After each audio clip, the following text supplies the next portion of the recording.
Bien, bonsoir à toutes et bonsoir à tous. Très heureux de vous voir nombreux pour cette première Agora d'été 2024. Je suis ravi de vous voir aussi nombreux sur cet amphithéâtre.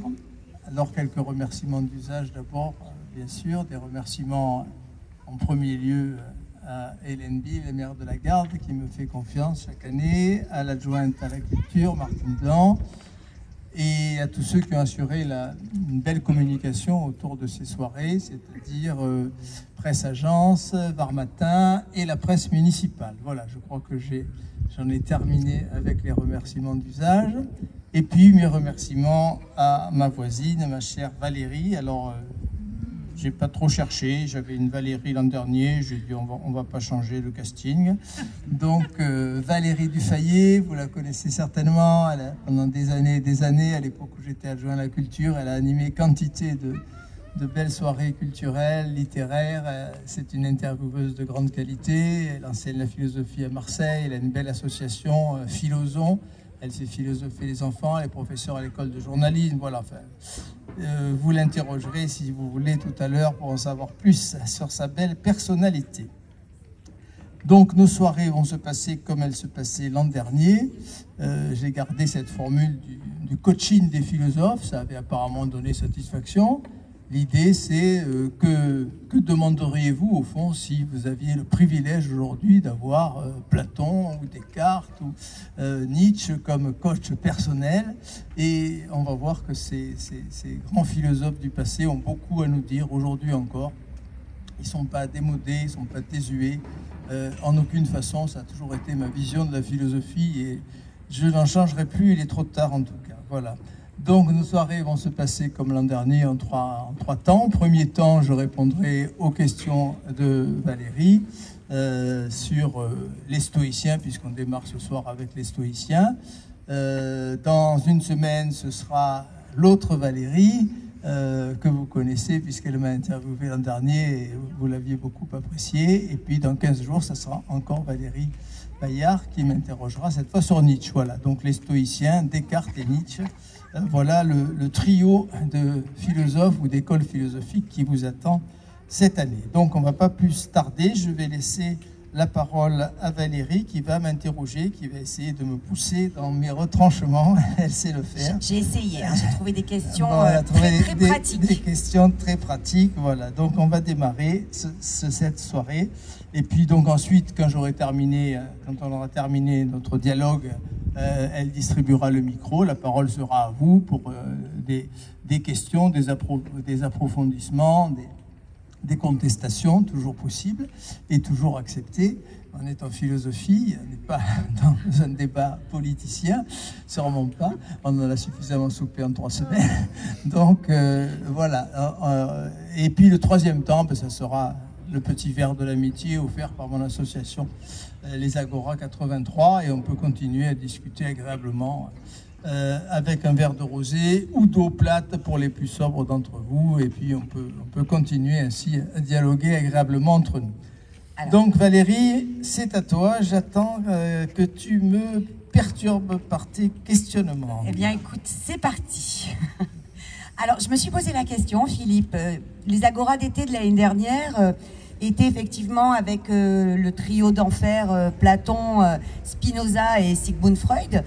Et cette année, quand j'ai reçu le programme et que j'ai vu effectivement que tu avais choisi les stoïciens, Descartes et Nietzsche, je me suis dit, tiens, c'est intéressant, pourquoi ce choix?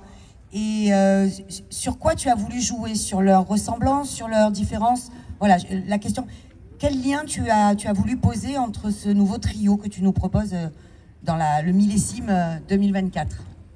Merci pour cette première question qui m'oblige à me dévoiler un peu devant vous. C'est pas simple pour moi de choisir effectivement chaque année 3 philosophes ou 3 écoles de philosophie. Le choix est tellement vaste. Donc j'essaye de donner quand même une cohérence à nos soirées et je choisis systématiquement, ça c'est la seule règle que je m'impose, un philosophe de l'Antiquité gréco-romaine, un philosophe de ce qu'on appelle la modernité dans le jargon universitaire, 17e, 18e siècle, 16e, 17e, 18e siècle, et un philosophe qu'on appelle contemporain dans le jargon universitaire, 19e, 20e siècle. Voilà, ça c'est la règle que je m'impose. Donc j'ai suivi cette règle avec les stoïciens. Pourquoi les stoïciens plutôt que Épictète ou Marc Aurèle ou un autre? Parce que c'est une école philosophique, qu'il est difficile de séparer entre ces philosophes. D'abord, on a perdu beaucoup de textes des stoïciens grecs, énormément.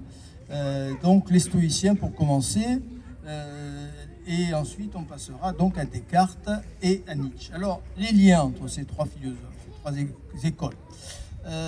Nous avons affaire à trois philosophies qui ont dominé des périodes entières de l'histoire des idées, et qui ne sont pas sans analogie non plus sur le plan moral en particulier, nous allons le voir.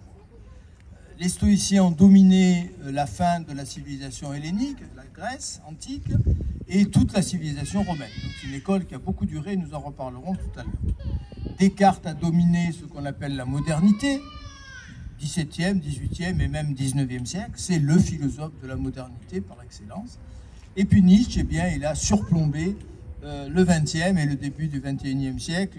Je me rappelle quand j'ai invité Luc Ferry, il y a bien longtemps ici, dans mon Thémar, qu'il avait dit il y a un seul philosophe qui compte depuis 2 siècles, c'est Nietzsche. Il n'avait pas dit ça pour me faire plaisir, on se connaissait peu à l'époque, depuis on a entretenu des relations plus étroites. Donc Nietzsche, le philosophe du 20e, 21e siècle. Donc les liens sont importants. Les distances aussi, bien entendu.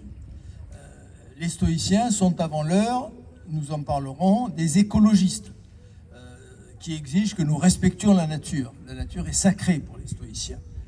Descartes, c'est presque l'inverse. Descartes veut nous rendre maîtres de la nature, possesseurs. Il a une sorte de mépris pour la nature.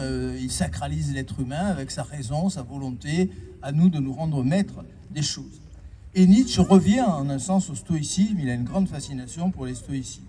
Autrement dit, mon intention, je vais employer une formule un peu triviale, vous m'en voudrez pas, c'est de prendre Descartes, que j'aime modérément, mais je le cacherai soigneusement la semaine prochaine, rassurez-vous. Mon intention, c'est de prendre Descartes en sandwich entre les stoïciens et Nietzsche, et peut-être que Descartes ne s'en relèvera pas. Voilà donc ma réponse à la première question. Sandwich Descartes, Sodebo. Voilà, sandwich Okay. Descartes. Mais alors, il y a quelque chose, là l'opposition, je la vois. Je vois à peu près l'opposition, il faudrait peut-être que tu nous la précises entre voilà, Descartes et les stoïciens. On va y revenir là-dessus, oui, bien sûr. Mais tu parles d'écologie. Oui. Chez les stoïciens, tu peux parler déjà d'écologie? Oui, je crois que oui. Il existe, c'est une conférence que j'avais faite il y a bien longtemps, ce que j'appellerais une écologie des philosophes. J'avais fait une conférence là-dessus d'ailleurs, à la Garde, si ma mémoire est bonne. Et il y a 8 ans, j'ai fouillé dans mes archives. C'était très précisément le 29 juillet 2016, ici même, lors de la première année de nos agoras d'été, ouais, le temps passe, j'avais traité l'écologie des stoïciens. Alors je commencerai par un bref rappel de cette soirée de 2016. Vous en retrouvez l'enregistrement vidéo sur ma chaîne YouTube. J'enregistre systématiquement mes conférences. Ça permet à ceux qui les ont manquées de pouvoir les voir à loisir.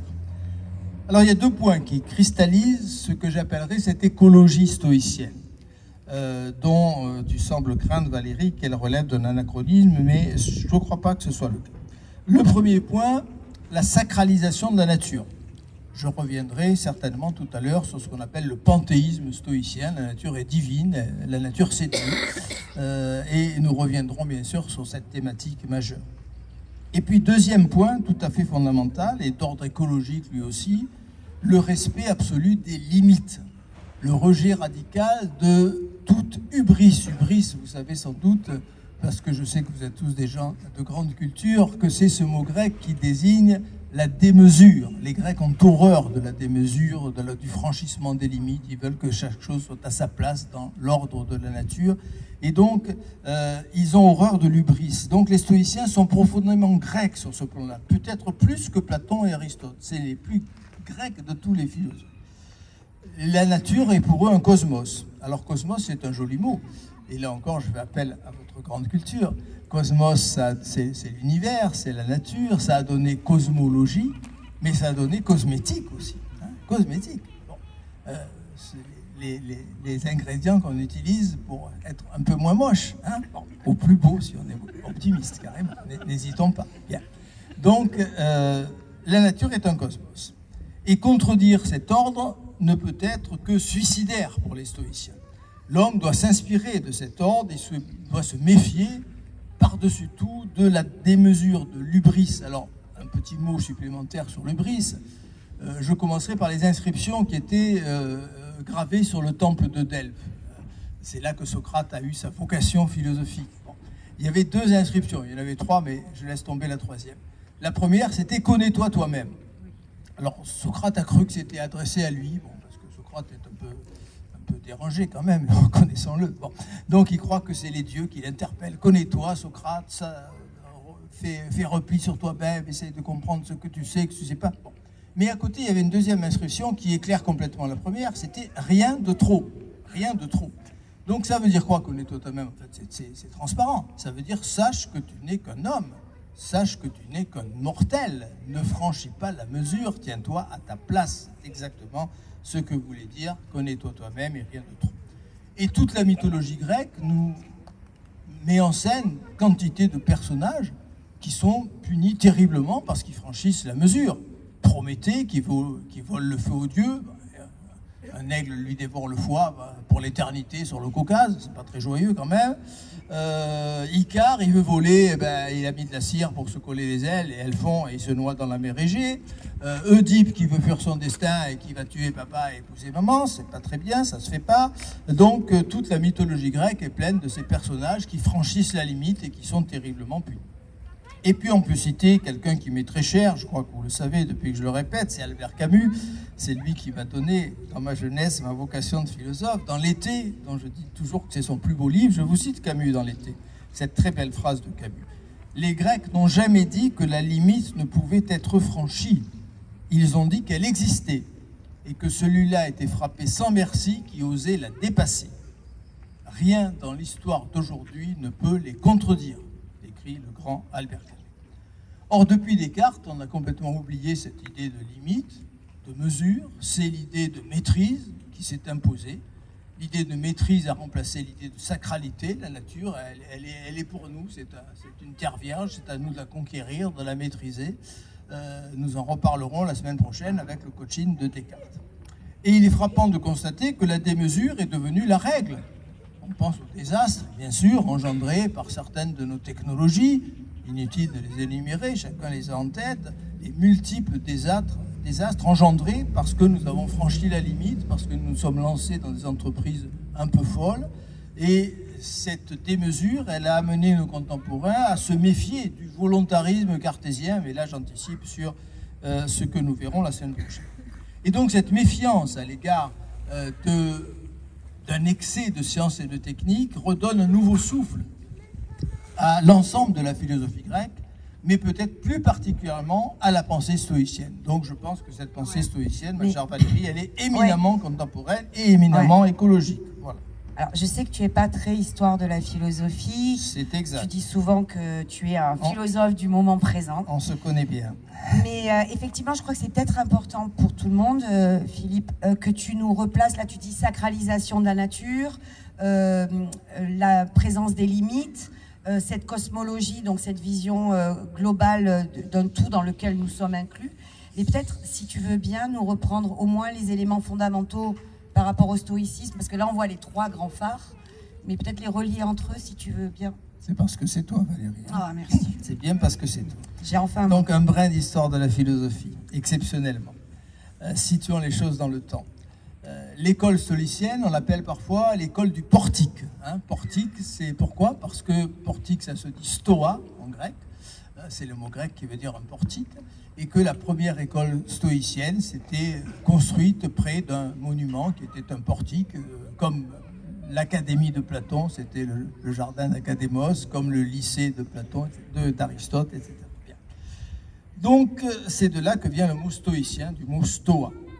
Donc ce stoïcisme, il a été créé par Zénon, pas Zénon d'Élée, attention, celui des paradoxes, Zénon de Citium, immédiatement avant Épicure, au IVe siècle avant notre ère. Donc on a 3 grands stoïciens grecs, dont on a perdu malheureusement la plupart des textes. On en a quelques-uns encore, on en verra un tout à l'heure. Donc on a Zénon, le fondateur, qui a vécu de 334 à 262 avant notre ère. On a Cléante, 331-232, centenaire. Hein. Bon, on oublie trop qu'il y avait des centenaires. Il y avait des centenaires en Grèce, il y avait des centenaires au XVIIe siècle. Bon.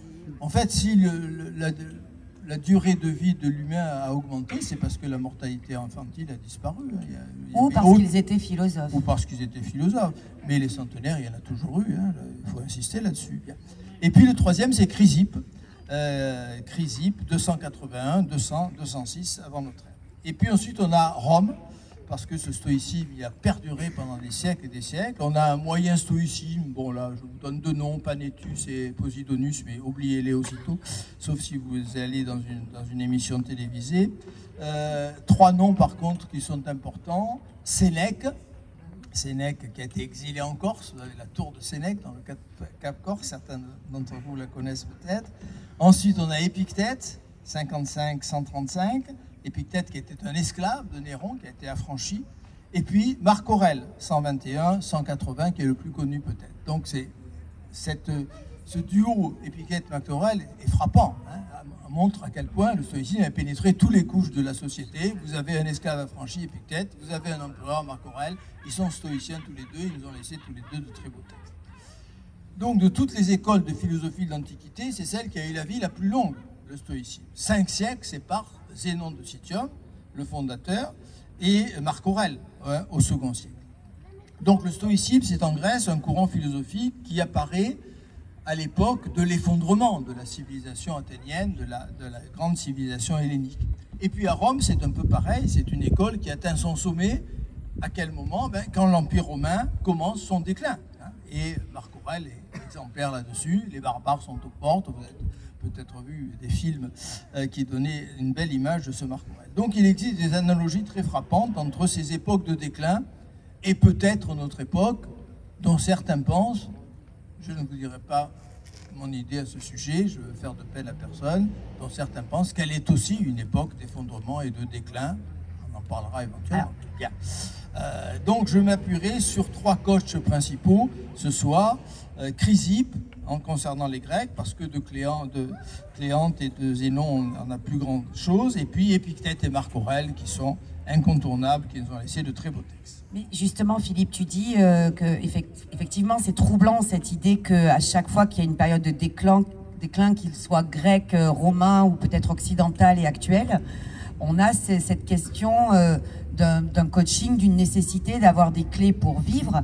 Mais ce qui est troublant, je trouve, c'est que quand on pense philosophie grecque, on pense aussi aux grands métaphysiciens, à la question du sens de la métaphysique qu'on avait chez Platon et Aristote.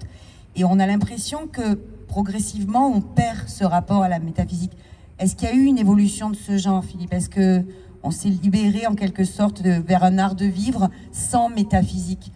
Alors, sans métaphysique, ce serait peut-être un peu excessif. Mais en tout cas, il est certain que le stoïcisme et l'épicurisme, qui apparaît à peu près à la même époque, ce sont des philosophies qui privilégient ce qu'on appellerait aujourd'hui la dimension existentielle. Hein. C'est une philosophie qui propose un art de vivre, avant toute chose. Alors il y a une métaphysique stoïcienne, il y a une logique, il y a une physique stoïcienne. Bon, on en parlera peu ce soir, sinon peut-être un brin de physique. Mais il semble qu'il y ait eu cette évolution, effectivement, vers un art de vivre, la philosophie comme nous donnant des clés pour mieux vivre, pour mieux traverser notre existence. Et nous connaissons aujourd'hui, en France en particulier, mais peut-être ailleurs aussi, une évolution très proche. Vous savez peut-être qu'après un long siècle, un long règne en tout cas de philosophie théorique, très intellectualiste, de la philosophie pour agrégé de philo, eh bien on est passé à une philosophie beaucoup plus existentielle, beaucoup plus art de vivre. Je cite 3 noms, on pourrait en citer beaucoup d'autres. Je cite André Comte-Sponville, que vous connaissez tous, j'ai eu le bonheur de rédiger une notice pour André Comte-Sponville dans Universalia 2024, qui est le volume que l'Encyclopédie Universalis publie chaque année. Donc je lui ai envoyé cet article et c'est quelqu'un que j'apprécie beaucoup.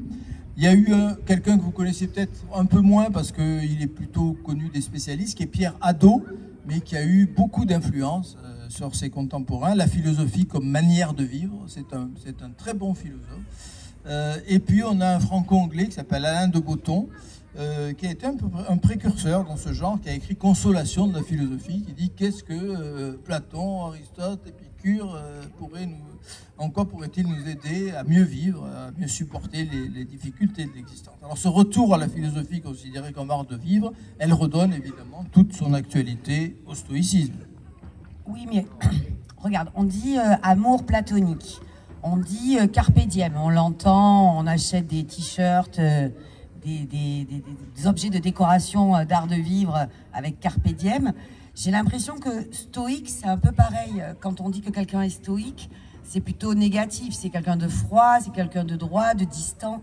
Est-ce que là, il n'y a pas aussi une vulgarisation qui a fait dériver le sens, de stoïque? Tu as tout à fait raison.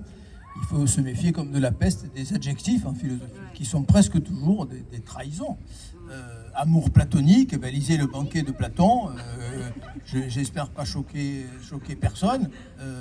Socrate se met à quatre pattes sous la table pour regarder les couilles d'Alcibiade, quand même. C'est pas bon. Vérifie. C'est pas trop platonique quand même. Bien. Donc cartésien. Bon, est-ce que Descartes était cartésien? On verra ça la semaine prochaine. Bon, marxiste, etc., etc. Bien. Donc stoïque, oui. Il faut s'arrêter un peu là-dessus. Peu de philosophies ont été autant caricaturées. D'abord dès l'Antiquité, et surtout dans les débuts du christianisme, parce que c'était un panthéisme et donc c'était insupportable pour les premiers théologiens chrétiens. D'ailleurs, on inversait la chronologie, c'est assez intéressant. Au lieu de présenter les stoïciens et Épicure, on présentait Épicure et les stoïciens, ou l'inverse, peu importe. C'était une façon de trouver une sorte de médicament. On va vous parler de l'horrible Épicure et puis les stoïciens seront un médicament. Alors l'homme stoïque, c'est l'homme froid, c'est l'homme qui surmonte toutes les difficultés. Alors on va passer en revue quelques images comme ça qui sont intéressantes malgré tout. Corneille a joué un rôle un peu négatif, Auguste dans le Synode de Corneille, je suis maître de moi comme de l'univers. Bon, c'est magnifique. Bon. Épictète, il y a une anecdote qui nous dit qu'Épictète, qui était un esclave, comme je vous l'ai expliqué tout à l'heure, un jour il fait une bêtise, ou en tout cas son maître suppose qu'il a fait une bêtise, et ils aimaient bien les petites punitions sympathiques, les Romains. Il met la jambe d'Épictète dans un étau et il serre. Voilà, c'était les petites punitions de l'époque, c'était gentil. Bon. Donc il serre, et Épictète dit attention maître, si tu continues, tu vas me casser la jambe, et c'est ennuyeux parce que je ne pourrai plus travailler pour toi. Alors le maître, mettez-vous à sa place, il aurait fait pareil, il serre encore plus. Bon. Et puis à un moment donné, on entend crac. Et Épictète se retourne vers le maître et dit tu vois maître, tu m'as cassé la jambe, je t'avais prévenu. Bon, c'est le maître que nous plaignons de tout notre cœur dans cette affaire, vous êtes d'accord avec moi? Bon, c'est horrible. Bon. Donc Épictète, Alfred de Vigny, la mort du loup, c'est très beau la mort du loup, on a les larmes qui coulent, mais en fait c'est aussi presque une caricature. Gémir, pleurer, prier est également lâche. Fais énergiquement ta longue et lourde tâche dans la voie où le sort a voulu t'appeler, puis après, comme moi, souffre et meurt sans parler. Bon, c'est superbe, évidemment. Donc l'homme stoïque, il reste de marbre au milieu des difficultés. Alors, nous parlerons des caricatures, bien sûr, quand on abordera Nietzsche dans 15 jours, mais en fait, il y a un double sens au fond de caricature. Il y a des caricatures qui sont des véritables trahisons, qui sont des déformations, et puis il y a des caricatures qui sont un peu comme les caricatures que vous pouvez faire si vous allez à Montmartre. Si un dessinateur, et il y en a de très doués, fait votre caricature, il va grossir un de vos traits, mais ça sera vous, tout le monde vous reconnaîtra. Bien. Donc une caricature s'empare d'un trait de quelqu'un ou de quelque chose pour le grossir.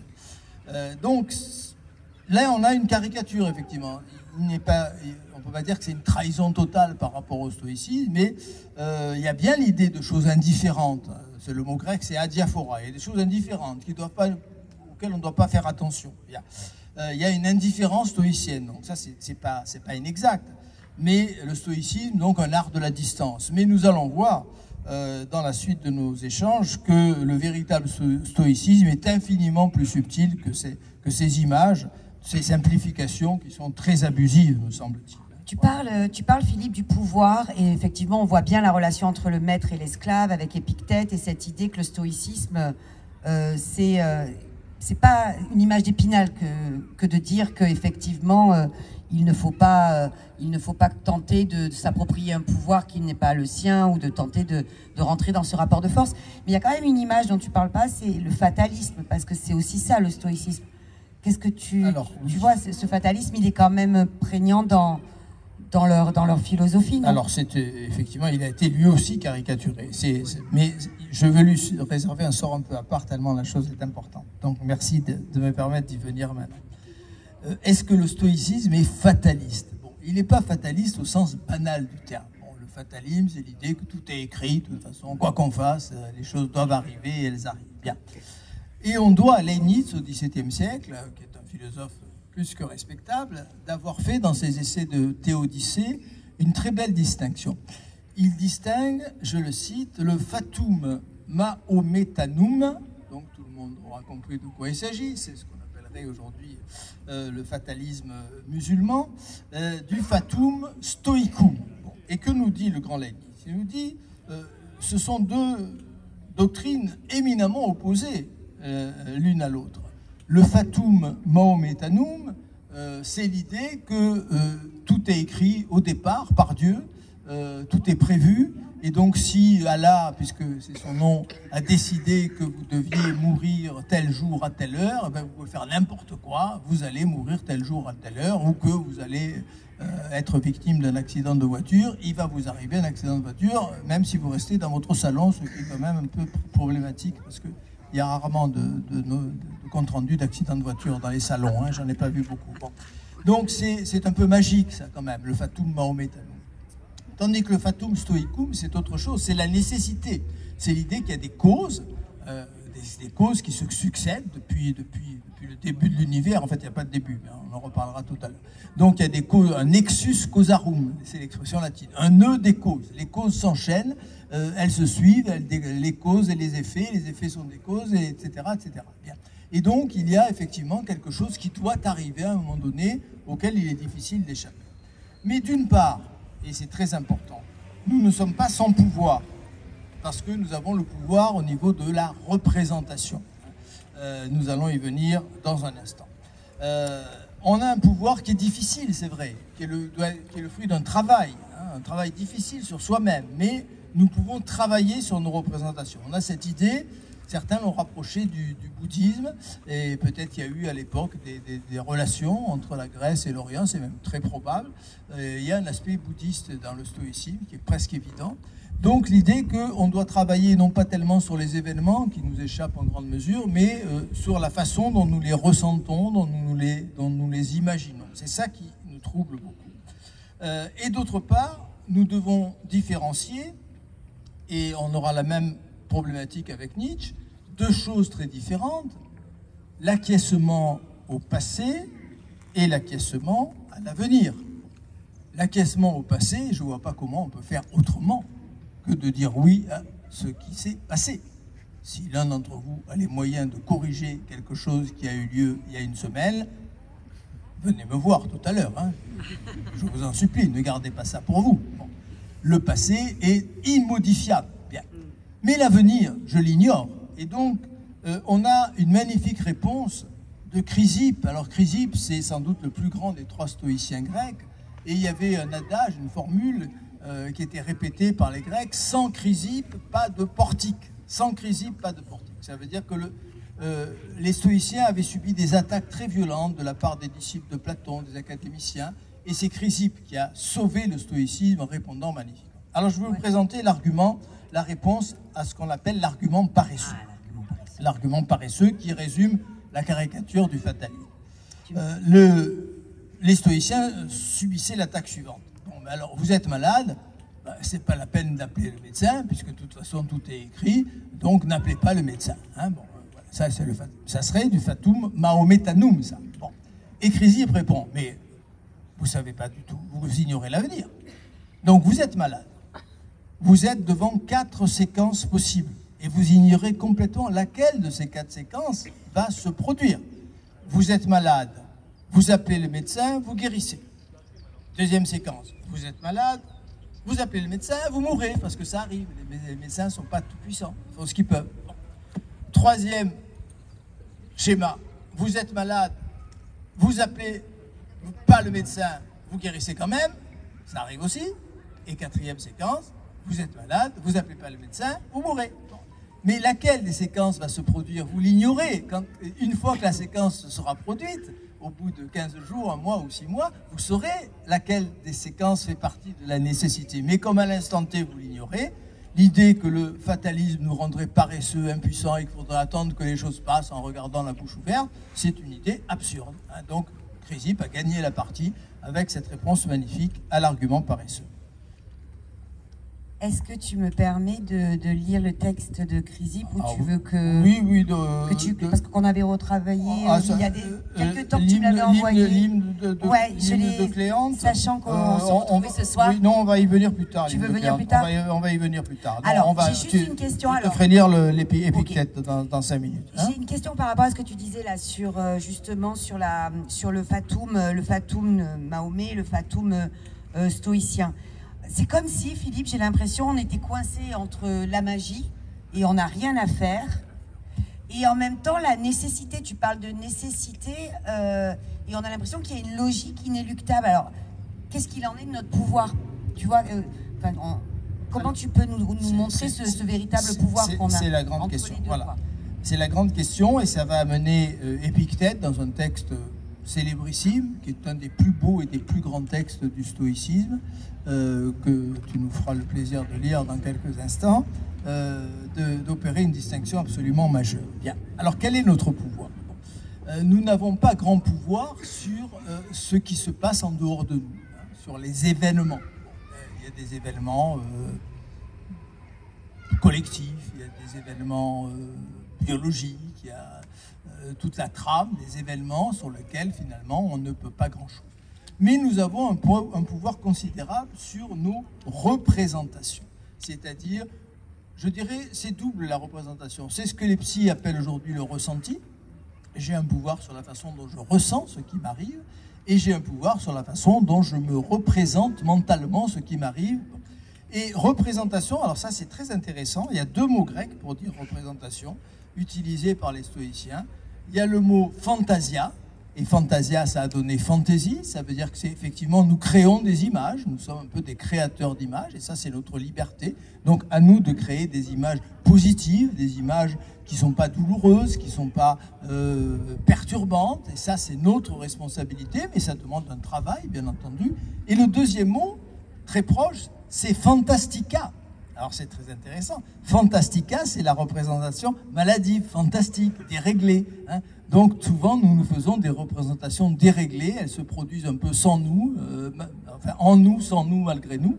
Et ce sont ces représentations qu'il faut essayer de corriger. Alors, dans le manuel d'Épictète, on a un texte majeur, ce qui dépend de nous, ce qui ne dépend pas de nous, et je vais demander à notre chère Valérie de nous lire ce petit passage, il n'est pas très long, c'est l'un des textes majeurs de la philosophie stoïcienne, et vous allez voir que c'est très très beau. Donc, il nous dit comprendre la distinction entre ce qui dépend de moi et ce qui n'en dépend pas. Alors, pourquoi faire? Il dit, pour atteindre la liberté et le bonheur, intègre bien ce principe dans la vie. Certaines choses dépendent de nous, tandis que d'autres n'en dépendent pas. Alors, qu'est-ce qui dépend entièrement de nous? C'est ce que nous croyons, ce que nous désirons ou ce que nous rejetons, ce qui nous attire et ce qui nous repousse. Nous maîtrisons totalement ces aspects, ils sont totalement de notre ressort. Alors, qu'est-ce qui ne dépend pas totalement de nous? Eh bien, nos corps, nos biens, notre réputation, notre statut social et toutes ces choses qui sont extérieures à nous. Et comme elles ne dépendent pas entièrement de nous, ces choses sont fragiles. Elles sont changeantes et elles peuvent être empêchées et dépendent du pouvoir des autres. Ainsi, dit-il, elles ne nous concernent pas car elles ne dépendent pas de nous. Et si tu estimes, dit-il, pouvoir maîtriser les éléments qui ne dépendent pas de nous, comme ce corps, cette santé, cette réputation, cet argent, tout ce qui vient de l'extérieur. Donc, si tu estimes pouvoir maîtriser les éléments qui ne dépendent pas de nous, tu subiras, dit-il, les entraves et seras troublé. Tu seras amené à te plaindre, tu deviendras essentiellement critique. Et si tu te limites à ce qui dépend de nous, personne ne pourra te contraindre à faire ce que tu ne veux pas faire. Personne ne pourra t'arrêter et tu n'auras pas d'ennemis et rien ne pourra t'atteindre. Et si enfin, dit-il, tu veux atteindre cette satisfaction de la vie, tu dois te préparer aux efforts que cela implique. Tu devras sans doute abandonner certains projets et tu devras en différer d'autres. Et si tu tentes de réaliser à la fois ce qui dépend de nous et ce qui ne dépend pas de nous, tu risques de ne rien obtenir. C'est pourquoi, dit-il, Philippe, il est si important de faire la distinction entre les deux. Merci pour cette belle lecture, chère Valérie. Non, il n'y a pas grand-chose à ajouter.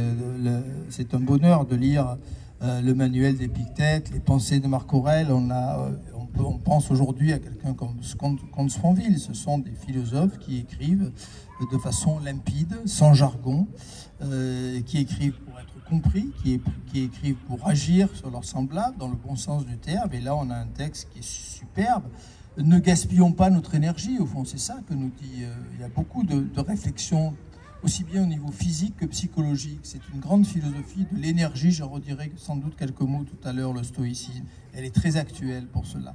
Donc ne gaspillons pas notre énergie contre, d'abord, ne refaisons pas le passé, il est immodifiable. Et ensuite, quantité d'éléments ne dépendent pas effectivement de nos décisions. Ils sont totalement indépendants de notre volonté, dont ne perdons pas notre temps, notre énergie inutilement à vouloir changer ce que nous ne pouvons pas changer. Par contre, nous avons un réel pouvoir sur notre représentation. Il n'est pas simple ce pouvoir, il le dit magnifiquement, Épictète, hein, ça n'est pas facile hein, d'arriver à cette maîtrise, à cette lucidité, mais si nous nous concentrons, si nous apprenons à faire ce tri, ce qui dépend de moi, ce qui ne dépend pas de moi, si j'arrive à me demander qu'est-ce qui dépend vraiment de moi, et là je concentre ma puissance, mon énergie, mon intelligence, eh bien je vais vivre différemment et j'aurai une vie beaucoup plus épanouissante. Voilà ce qu'on peut dire à partir de ce texte magnifique. On joue donc, Philippe, on joue notre liberté, notre bonheur sur ces confusions de distinction entre... Totalement. Parce que personnellement, j'aurais plutôt tendance à fonder mon bonheur sur l'argent, la réputation, la santé. Le bonheur, c'est la santé, non? Parce qu'on est tous un peu malades. Mais effectivement, tu dis bien que cette distinction est importante. Il y a aussi peut-être, dans ce que tu dis, j'entends, par rapport au panthéisme aussi, est-ce qu'il n'y a pas un lien par rapport à cela? Par rapport à cette idée qu'on fait partie d'un cosmos et qu'on a tendance un petit peu à regarder notre nombril, à se prendre pour le centre du monde. Est-ce qu'il n'y a pas aussi ça dans ces lois qui font que les choses dépendent ou pas de nous? Est-ce qu'on retrouve, Philippe, cette idée de cosmos et de panthéisme? Alors tout à fait. Au tout début de ta question, tu m'as fait penser irrésistiblement à Spinoza, dont nous avons parlé l'an dernier. Spinoza est très très proche là-dessus. Hein. L'idée qu'effectivement, nous devons nous concentrer sur ce qui est en notre pouvoir, sur notre représentation, sur notre acceptation. L'acceptation, c'est pas de la passivité, hein, c'est se rendre compte qu'il y a des choses qui se sont faites ou qui sont en train de se faire sur lesquelles je n'ai aucun pouvoir de modification.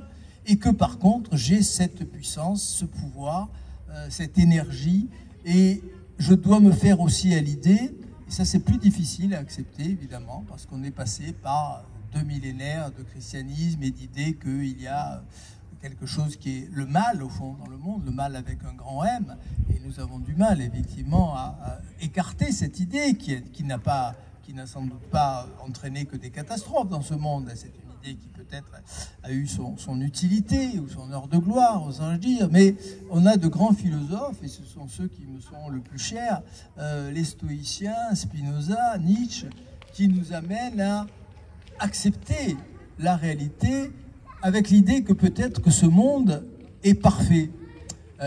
Alors ça peut paraître un peu curieux de dire ça, hein, mais pourquoi il est parfait? Parce qu'il n'y en a qu'un. Qu'est-ce que c'est qu'un jugement? Je vous ai évoqué ça l'an dernier pour ceux qui m'ont fait le plaisir et l'honneur d'être déjà présents dans cet amphithéâtre. Juger, c'est comparer. Spinoza est admirable là-dessus. Juger, c'est comparer. Hein? Quand je juge quelqu'un, je le compare à quelqu'un d'autre. Hein? Il est plus intelligent, elle est plus belle, il est plus costaud. Bon, juger, c'est comparer. Mais à quoi voulez-vous comparer le monde, puisqu'il n'y en a qu'un? Il est incomparable, donc il est parfait. C'est aussi simple que ça. Donc il faut accepter, non seulement accepter, et on va y revenir, parce qu'il y a d'autres arguments très forts chez les stoïciens, sur la perfection, la beauté, l'harmonie du monde. Et puis, tu as évoqué à la fin de ton interrogation, j'ai bien aimé ton interrogation, elles sont toutes belles tes interrogations, Valérie, mais là tu étais costaud. Là. Bon. J'ai bien aimé, j'ai bien aimé ton interrogation. C'est l'idée que, oui, ne soyons pas nombrilistes, ne nous croyons pas plus importants que la totalité. Bon. Ne nous croyons pas, par exemple, dotés de raison, et on serait dans un univers qui serait sans raison. Mais comment le plus, le moins peut-il créer le plus ou le plus, le moins? Enfin, comment un univers sans raison a-t-il pu produire un être doté de raison? C'est une absurdité sans nom. S'il y a dans l'univers des petits animalcules, parce que ne roulons pas des mécaniques, hein, on est des petites bestioles de rien du tout. Hein. Bon, soyons sérieux quand même 2 minutes. S'il y a dans l'univers, sur une petite planète perdue dans l'univers infini, des petits animalcules, hein, qui sont dotés de raison, c'est que l'univers est bien plus raisonnable encore que ces petits animalcules que nous sommes, puisqu'il nous a donné une petite parcelle de cette raison. Voilà l'idée stoïcienne. Et on trouve ça dans l'hymne à Zeus, c'est un des rares textes de Cléante que nous avons, et là encore, je vais demander à Valérie, qui lit remarquablement, de nous lire l'hymne à Zeus de Cléante. Vous allez voir, c'est un petit chef-d'œuvre, et on regrette d'avoir pas plus de textes de Cléante, parce que vous allez voir que c'est quelque chose, l'hymne à Zeus. Hein. Cléante, c'est pour toi. Ô toi qui as plusieurs noms, mais dont la force est une et infinie. Ô Jupiter, le premier des immortels, souverain de la nature qui gouverne tout et qui soumet tout à une loi. Je te salue, car il est permis à l'homme de t'invoquer. Tout ce qui vit, tout ce qui rampe, tout ce qui existe de mortel sur la terre, naquit de toi. Nous sommes de toi une fidèle image. Je t'adresserai donc mes hymnes et je ne cesserai de te chanter. Cet univers suspendu sur nos têtes et qui semble rouler au-dessus et autour de la terre, c'est à toi qu'il obéit, il marche et qu'il se laisse en silence gouverner par ton ordre. Le tonnerre, ministre de tes lois, repose sous tes mains invisibles. Ardent, cloué d'une vie immortelle, il frappe et la nature s'épouvante. Tu diriges l'esprit universel qui anime tout et effectivement qui vit dans tous les êtres. Tant, ô vrai Dieu suprême, ton pouvoir est illimité et souverain. Génie de la nature, dans les cieux, sur les terres, sur les mers, rien ne se fait, ne se produit sans toi, excepté le mal, qui sort du cœur, lui, du méchant. Par toi, la confusion devient l'ordre. Par toi, les éléments qui se combattent s'unissent. Par un heureux accord, tu fonds tellement ce qui est bien avec ce qui ne l'est pas, qu'il s'établit dans le tout une harmonie générale et éternelle. Seuls parmi tous les êtres, les méchants rompent cette harmonie du monde. Malheureux, ils cherchent le bonheur et ils n'aperçoivent point la loi universelle qui, en les éclairant, les rendrait à la fois tous bons et heureux.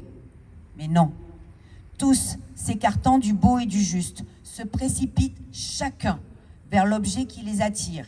Ils courent à la renommée, à de vils trésors, à des plaisirs en les séduisant, qu'ils les trompent. Ô Dieu qui verse tous ses dons, Dieu à qui les orages et la foudre obéissent, écarte de l'homme cette erreur insensée, daigne éclairer son âme, attire-la jusqu'à la raison éternelle qui lui sert de guide et d'appui dans le gouvernement du monde, afin qu'honorés nous-mêmes, nous puissions t'honorer à ton tour. Et célébrant tes ouvrages par un hymne non interrompu, comme il convient à l'être faible et mortel, car ni l'habitant de la terre, ni l'habitant des cieux n'a rien de plus grand que de célébrer dans la justice la raison sublime qui préside la nature. Merci Valérie pour cette belle lecture. Je vous invite à trouver ce texte, vous le trouvez facilement sur Internet. Alors s'il parle, petite remarque quand même importante, s'il parle de Jupiter, c'est que c'est une traduction latine. Du grec. Bon, ils aimaient bien tout s'approprier, nos chers Romains. Il s'agit de Zeus, bien sûr, dans le texte de Cléante, bien entendu. Donc cette thèse panthéiste qu'on va retrouver chez Spinoza, et le mot fait partie de ces monismes qui sont difficiles, qui donnent lieu à beaucoup de contradictions et de paradoxes. Mais je voudrais simplement vous dire qu'elle est loin d'être désuète ou loin d'être ridicule, pour 1000 raisons. L'une de ces raisons, c'est peut-être la science contemporaine qui redonne une certaine vigueur. Hein. C'est l'idée d'une unité du monde, un monde qui est issu d'un germe initial. C'est la fameuse théorie du Big Bang, vous l'aurez reconnu. Donc un monde qui a une origine et qui était tout entier contenu au départ dans ce qu'on appelle la fluctuation quantique, hein, qui a fait bang à un moment donné. Donc cette idée d'une unité du monde. Et ça m'amène à dire rapidement qu'est-ce que c'est que ce Dieu pour les stoïciens. En fait, il y a trois acceptions de Dieu. Dieu, c'est à la fois le principe agissant, donc le moteur, on a un peu la même idée chez Aristote. Il est l'énergie de la totalité, il est ce qui met en mouvement le cosmos, il est le moteur du cosmos, mais il est aussi la totalité du cosmos, il est le tout du monde, et puis il est l'ensemble du principe agissant et de la totalité. Voilà. Il n'y a pas de matière à proprement parler chez les stoïciens, ce qui est aussi très contemporain. Je ferai un petit appel à la physique quantique qui m'est très cher avant de terminer ce dialogue avec Valérie. Il n'y a pas de matière, il y a un principe agent et un principe patient. C'est une vision extrêmement actuelle.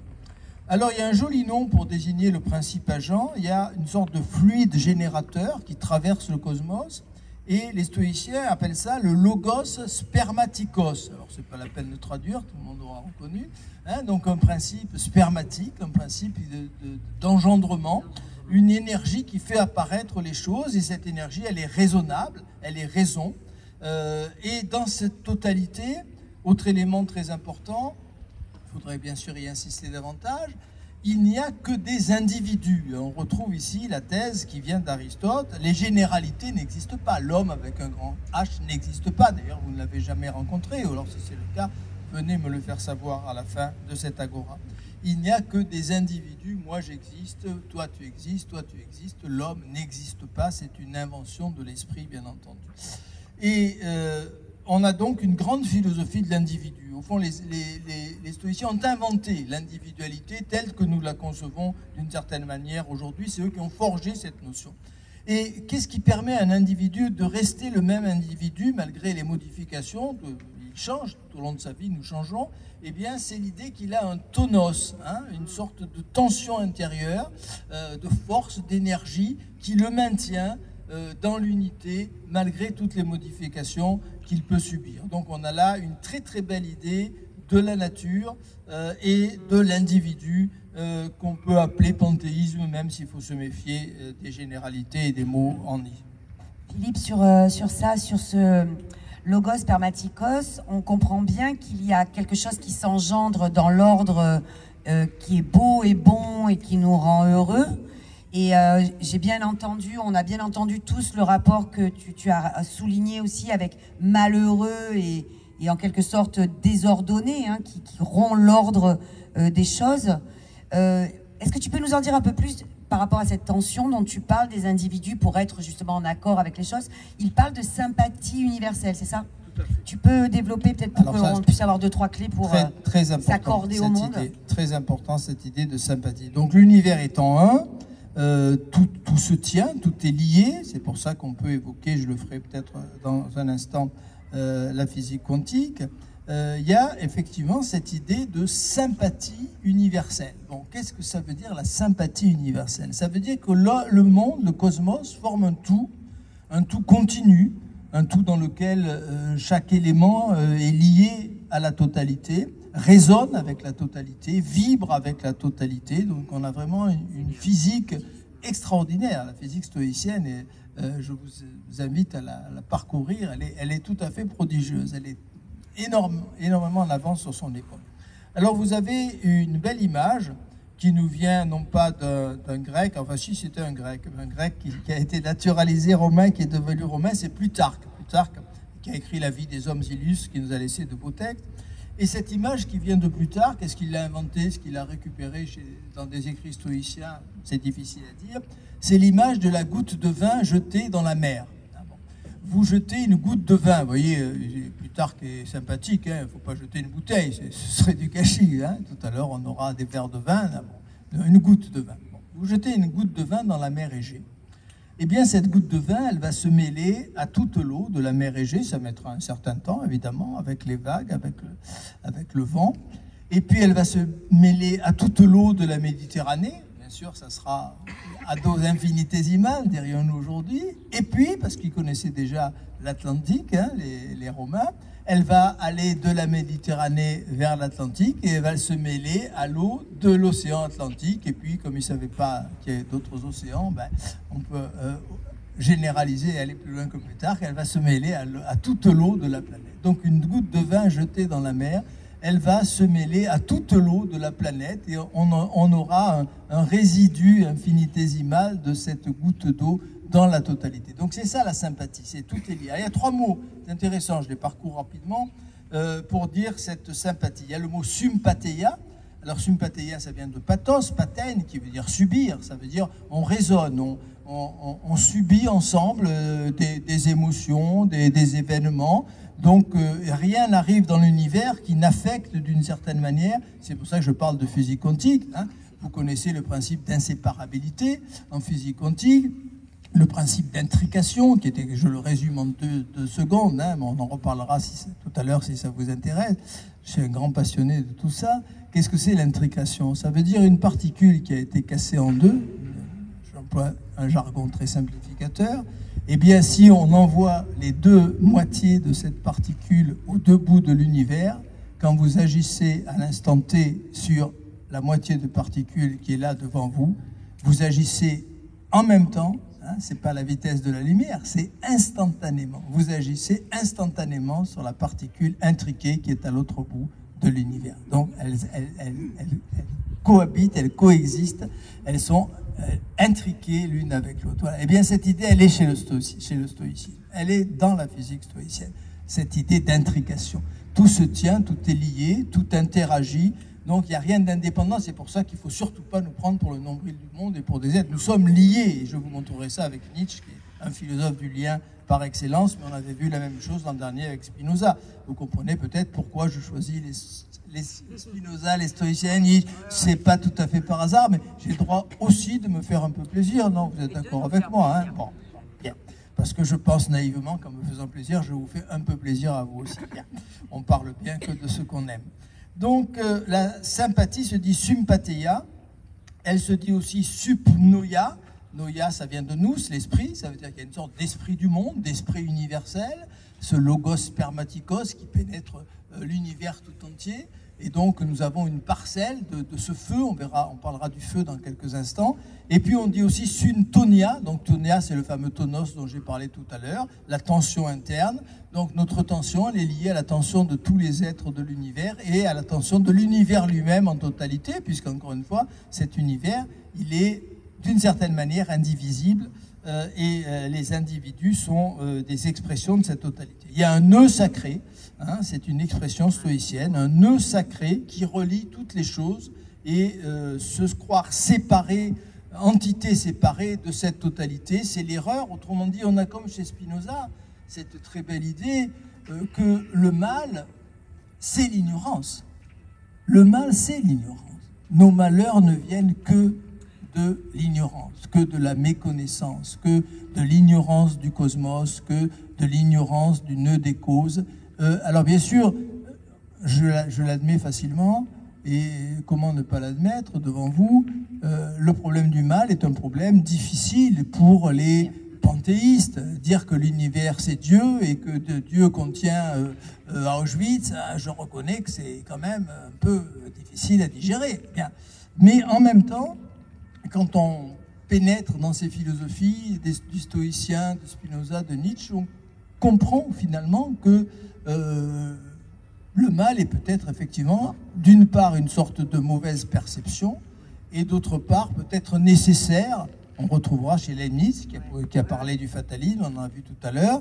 Leibniz se dit, quand vous vous approchez d'un tableau, vous allez voir une tache de couleur, elle est nulle, cette tache, elle est laide même, quand vous la regardez en collant votre œil contre le tableau. On pense à Van Gogh avec ses grosses taches de couleur, et puis vous prenez un peu de recul et vous allez voir la plus belle étoile qui a jamais été peinte par un être humain. Voilà, donc il y a cette idée de point de vue, de distance, etc.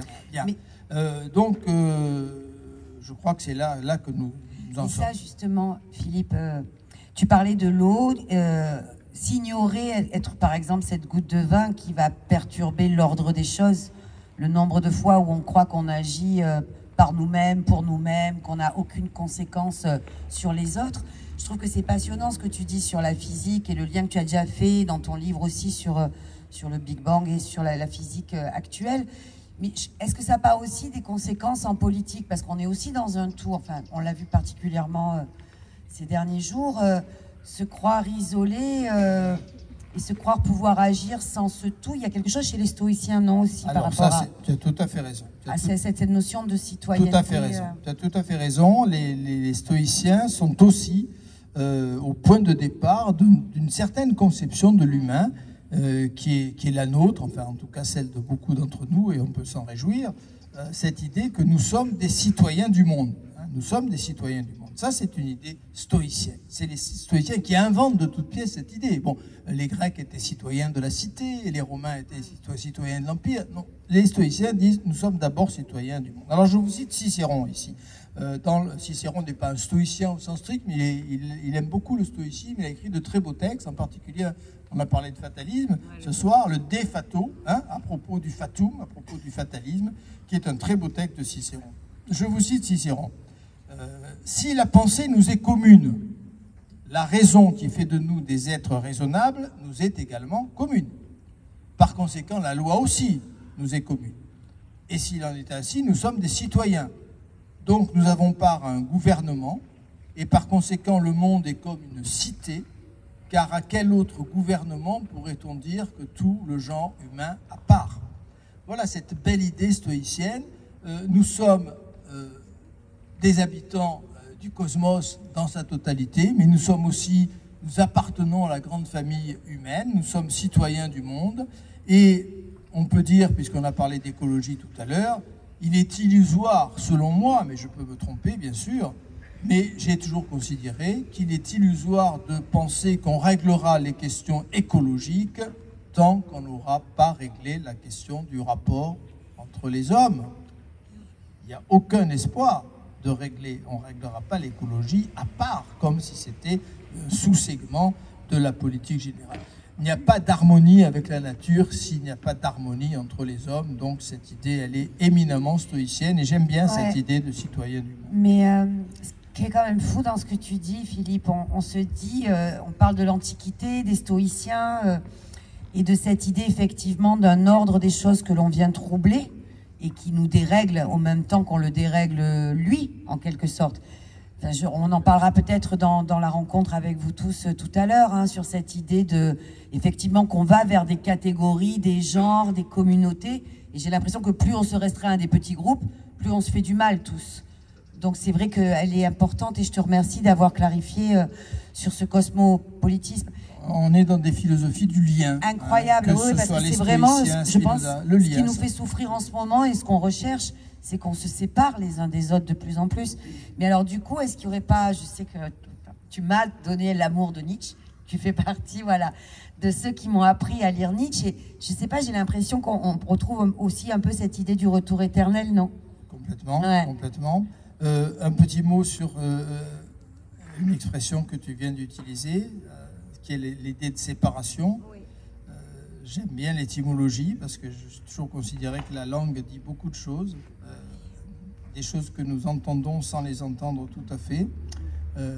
Séparer en grec, ça se dit diabolein. D'accord? À bon entendeur, salut. Donc je parlerai de Nietzsche, effectivement, dont vous tu me pardonneras Valérie, puisque malheureusement tu ne seras pas là la semaine prochaine, de réserver cette réflexion sur le retour éternel à nos amis qui reviendront encore plus nombreux dans 15 jours. Mais c'est une idée stoïcienne, mais c'est une idée grecque en général. Pratiquement tous les penseurs grecs ont eu cette idée, qui vient d'Orient très probablement, parce qu'on a la même idée dans l'Inde archaïque.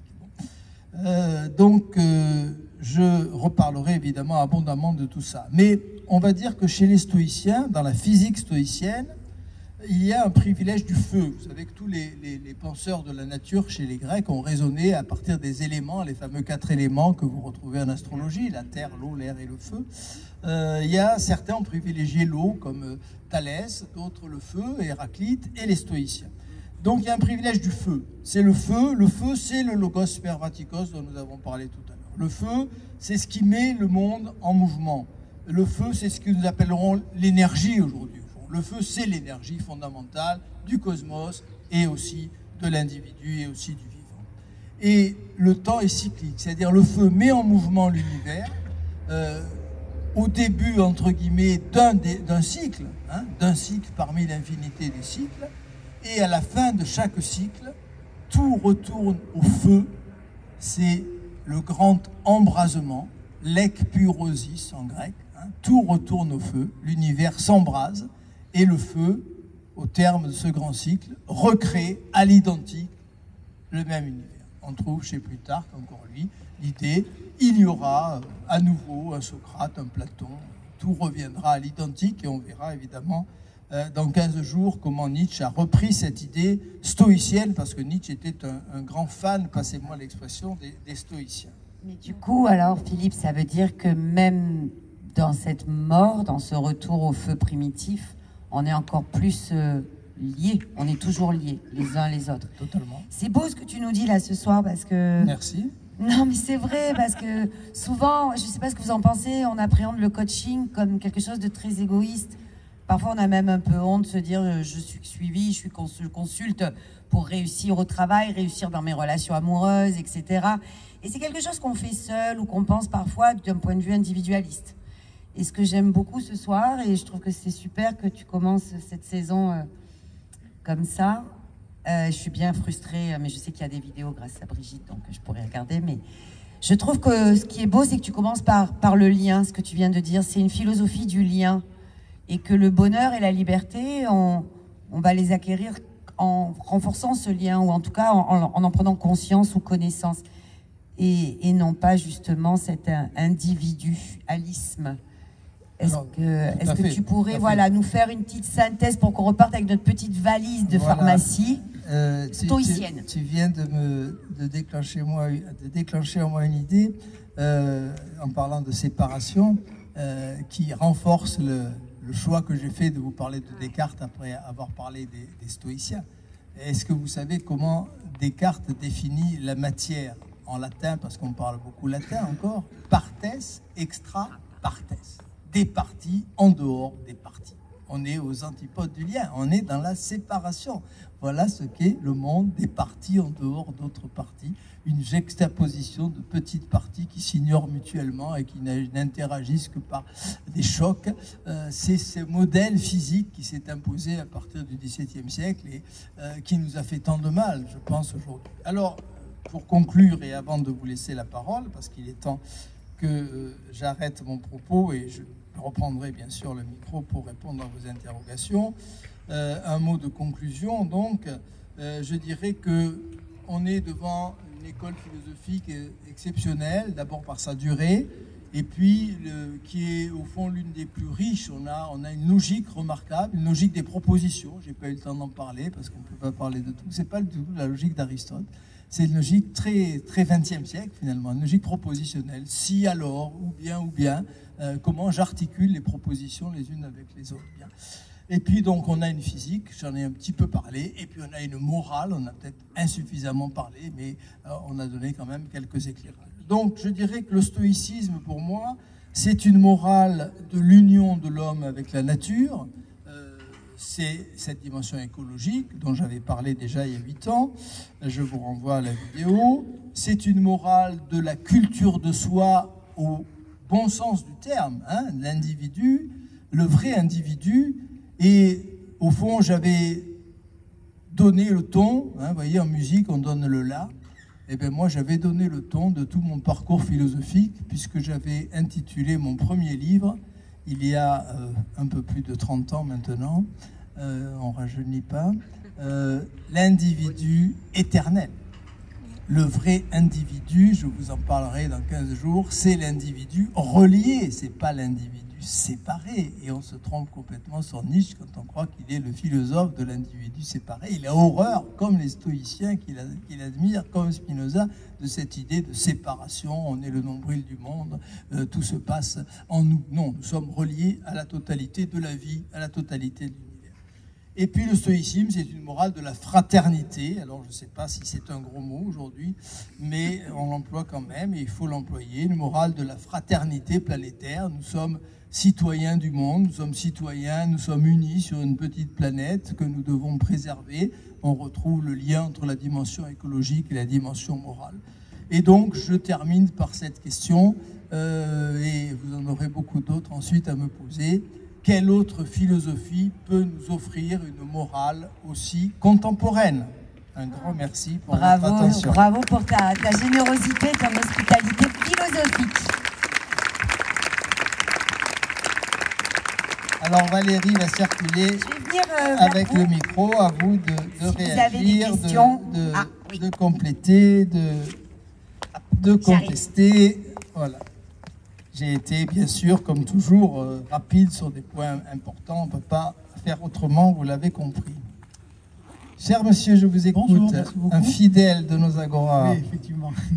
Vous avez parlé du passé tout à l'heure en disant qu'il est factuellement terminé. Effectivement, c'est une évidence. Cependant, le passé, il est aussi ce qu'on en fait. Il est aussi l'interprétation. Il est aussi l'interprétation qu'on en a. Ou ce qu'on en ignore, en tout cas, ou ce qui aura été réinterprété par la suite, influera aussi sur ce que l'on est et sur ce qu'on décidera par la suite, sinon il n'y aurait pas de psychanalyse. Ainsi, les historiens, ainsi dit-on qu'il ne faut jamais réécrire l'histoire, d'autres objecteront que l'histoire est toujours à réécrire. Je voudrais savoir ce que dit le stoïcisme là-dessus. Est-ce qu'il peut y avoir à cet égard une prééminence de l'esprit sur le factuel? Alors merci beaucoup, c'est une très très bonne question qui recoupe différents moments de mes interventions de ce soir. Il faut être très prudent évidemment parce que là on flirte avec la question du mal effectivement. Je reconnais la difficulté qu'il y a à dire il faut accepter le passé puisque de toute façon il est immodifiable. Mais accepter le passé ne veut pas vouloir dire vouloir sa réitération. Accepter l'idée que je suis totalement impuissant, et on retrouve ça chez Nietzsche qui dit de très belles choses. Un texte majeur de Nietzsche dans le Zarathustra, on en parlera dans 15 jours, qui s'appelle « De la rédemption ». Il emploie un terme religieux, c'est pas par hasard. Bon. Je dois accepter le passé, pourquoi? Tout ça pour deux raisons principales. Je ne peux pas le modifier, personne ne peut modifier une virgule. Bon. J'ai peut-être dit des grosses bêtises tout à l'heure, mais c'est terminé, je les ai dites. Hein. Bon, elles sont gravées pour l'éternité. Dans 1 milliard d'années, on pourra dire s'il y a des extraterrestres qui vont filmer. Granarolo a dit une énorme connerie sur l'esplanade le 8 juillet 2024. Bon, c'est immodifiable. Bien, donc à quoi ça sert de se battre contre quelque chose que je ne pourrais jamais changer? Ça n'a pas grand sens. Et la deuxième idée, très simple, et on en reparlera là aussi, j'en avais parlé l'an dernier avec Spinoza, c'est que ce passé tel qu'il a été m'a créé. Je suis le résultat. Vous avez tous vu Retour vers le futur, c'est pas un chef-d'œuvre du cinéma, mais c'est pas inintéressant. Le jeune homme revient en arrière, dans le passé, il revient avec une photo de lui dans sa poche, et puis il empêche dans le passé papa de rencontrer maman, et il s'aperçoit qu'il est en train de disparaître de la photo, parce que s'il empêche papa de rencontrer maman, ben papa n'a pas rencontré maman, ils n'ont pas fait tac-tac tous les deux, et il n'est jamais venu au monde. Eh bien oui, c'est dommage, mais pourtant il est là. Bien. Donc, à quoi ça sert? Posons la question très simple. À quoi ça sert de s'acharner pour essayer? Bon. Est-ce que ça veut dire que je veux que demain soit comme hier? Certainement pas. Bon. On retrouve l'argument paresseux. C'est pas parce que je comprends que l'histoire est passée par des événements qu'elle ne pouvait pas éviter que je veux que demain soit identique à hier. Au contraire, je peux effectivement, par le biais de la représentation, par le biais de la volonté, me servir de ce passé pour bâtir un futur. Donc là, il y a, si vous voulez, Et encore une fois, c'est le mot fatalisme qui nous perturbe beaucoup. Hein. Bon, je ne suis pas sans pouvoir, je ne suis pas sans possibilité. Hein. J'ai en moi cette énergie qui est l'énergie du commode. Alors je m'aperçois ensuite, et c'est là que il est difficile effectivement de joindre le debout, on retrouve l'argument paresseux. Bon, j'ai appelé le médecin et 15 jours après, je m'aperçois que j'ai guéri. Est-ce que je peux me dire, ben, de toute façon, si j'avais pas appelé le médecin, j'aurais guéri quand même, hein, puisque maintenant je suis guéri. Maintenant je sais que je suis guéri, mais j'aurais pu mourir aussi. Bon, donc c'est facile, une fois que la série des causes s'est déroulée, de se dire, j'aurais pu faire autre chose. Il faut éviter les j'aurais pu, si vous voulez. C'est un seul point sur lequel Descartes est un peu stoïcien. Hein. Mais il est l'ennemi de tous les remords, dit Descartes. À quoi ça sert, hein, de se dire, j'ai fait une erreur? J'éviterai de la faire demain matin. Mais à quoi ça sert de me frapper la poitrine?